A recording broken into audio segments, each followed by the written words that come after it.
Apa kabar semuanya? Tentunya dalam keadaan sehat-sehat aja ya.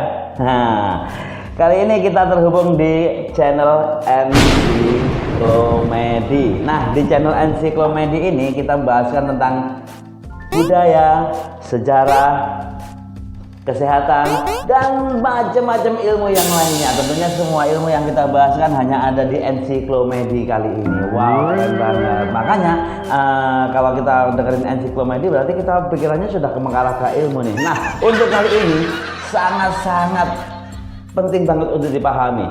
Kali ini aku mau bahasin tentang korupsi. Wow. Ada apa dengan korupsi ya? Tapi jangan lupa sebelum aku bahasin tentang korupsi, tombol dulu subscribe dan bunyikan loncengnya. Oke, udah? Nah, oke, kalau udah, gini, korupsi. Kenapa ya orang bisa korupsi? Orang bisa korupsi itu dikarenakan ada yang dikorupsi. Coba kalau nggak ada yang dikorupsi, mana mungkin dia korupsi, atau mana bisa dia korupsi?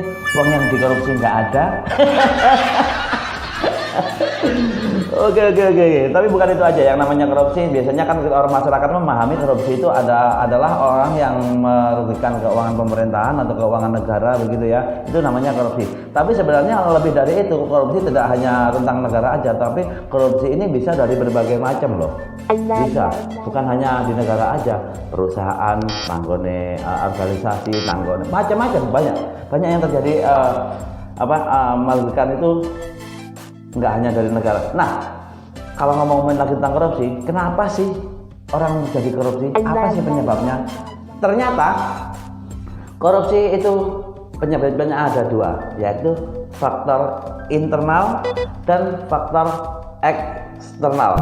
Tentunya tahu ya, kalau internal dan eksternal itu apa? Internal itu adalah faktor dari dalam, dan eksternal adalah faktor dari luar. Kayaknya memang begitu ya. Siapa yang nggak tahu kalau faktor internal dan eksternal aja, dari dalam dan dari luar. Ya semuanya pasti tahu lah. Tapi ngomong-ngomong ini, aku ngomongin tentang pengertian korupsi nih. Jadi mengerti nggak sih dengan korupsi, atau paham nggak sih dengan korupsi? Kalau nggak ngerti ya di-ngertiin dulu dong, cari pengertian. Jadi pengertian korupsi bisa diketahui dalam berbagai macam perspektif nih. Seperti yang telah disebutkan sebelumnya, korupsi bisa terjadi dari segi kehidupan manapun. Akibat korupsi juga berkembang dengan begitu banyak definisi. Secara internasional belum ada satu definisi yang menjadikan acuan di seluruh dunia ini tentang apa yang dimaksud korupsi. Jadi nggak ada kok definisinya korupsi itu apa, nggak ada.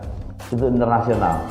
Tapi sebenarnya kalau ngomongin korupsi sendiri ya, ya udah adalah. Tapi kalau internasional belum ada. Jadi kalau menurut Kamus Besar Bahasa Indonesia (KBBI), korupsi adalah perbuatan melawan hukum dengan maksud memperkaya diri sendiri atau orang lain, baik perorangan maupun korporasi.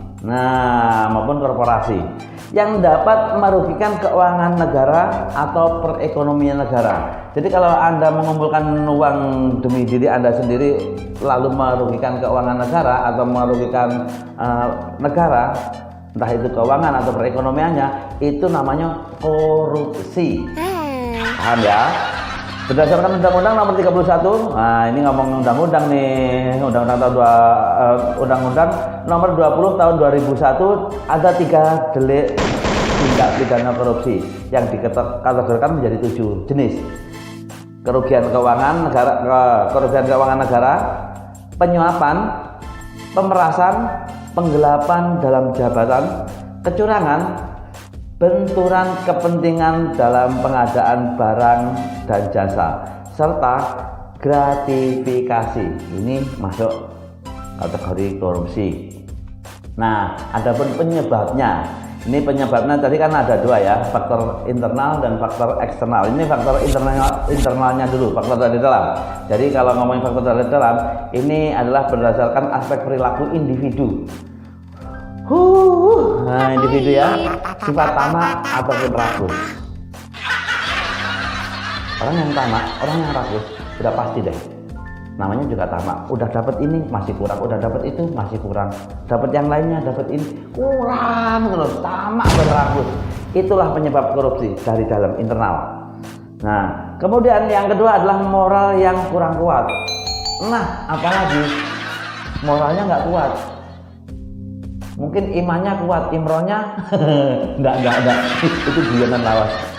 Jadi secara moral lebih kuat nih. Nah, kemudian gaya hidup yang konsumtif.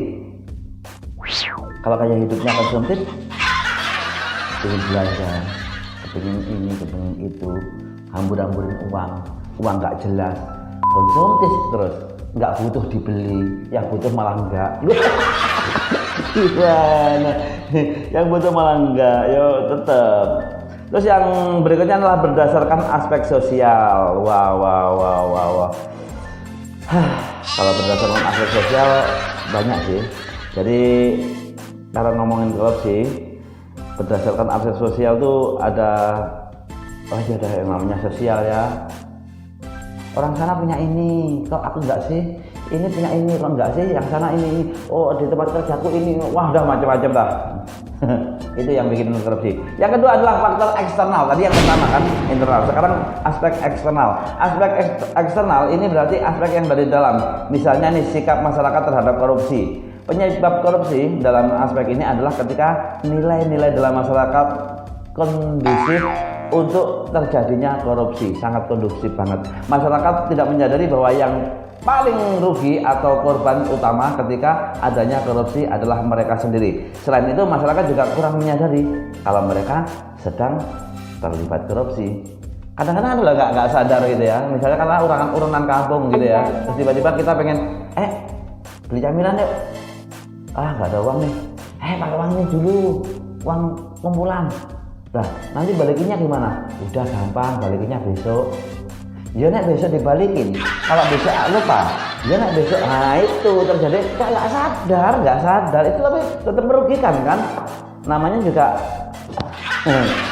Nah, kemudian ada aspek ekonomi nih. Ngomongin aspek ekonomi hampir mirip dengan perilaku konsumtif pada faktor internal tadi. Cuman bedanya di sini lebih ditekankan pada pendapatan seseorang. Bukan kepada sifat konsumtifnya. Jadi kalau misalnya pendapatan kita kurang dalam satu bulan itu selalu ada aja kebutuhan yang kurang gitu ya. Akhirnya mau nggak mau ya itu memicu padanya korupsi. Besar pasak daripada tiang, besar pasak daripada tidak. Kemudian yang selanjutnya nih ada aspek politis. Aspek politik. Pada aspek politis, korupsi bisa terjadi karena kepentingan politik serta meraih dan mempertahankan kekuasaan besarnya. Ya biasanya dalam aspek politis ini bisa berbentuk rantai-rantai penyebab korupsi yang tidak bisa putus. Nah, dari orang satu ke orang lainnya, orang satu ke orang lainnya. Ini karena mempertahankan kekuasaan biasanya dia butuh korupsi. Ingat bahaya yang sedang mempertahankan kekuasaan, bisa terjadi korupsi itu. Nah, kemudian aspek organisasi. Seperti tadi aku mengatakan, kalau organisasi itu biasanya ya penyebab korupsi terjadi karena beberapa hal, seperti kurang adanya keteladanan pemimpin. Jadi pemimpinnya nggak ngasih teladan yang baik. Tidak ada kultur organisasi yang benar. Jadi ya wes organisasi ya ngono-ngono aja, melakukan hal apa aja, itu juga termasuk berbahaya. Nah, kurang memadainya sistem akuntabilitas yang benar serta kelemahan sistem pengendalian manajemen dan lemahnya pengawasan. Kalau ngomongin lemahnya pengawasan, wajar aja kalau ada yang korupsi. Oke, untuk semuanya kita udah ngomong-ngomongin tentang korupsi, penyebabnya juga, dan jangan lupa komen yang paling gokil dong di channel ini. Tapi jangan lupa subscribe dan tombol loncengnya. Yuk ketemu lagi next. See you, bye bye.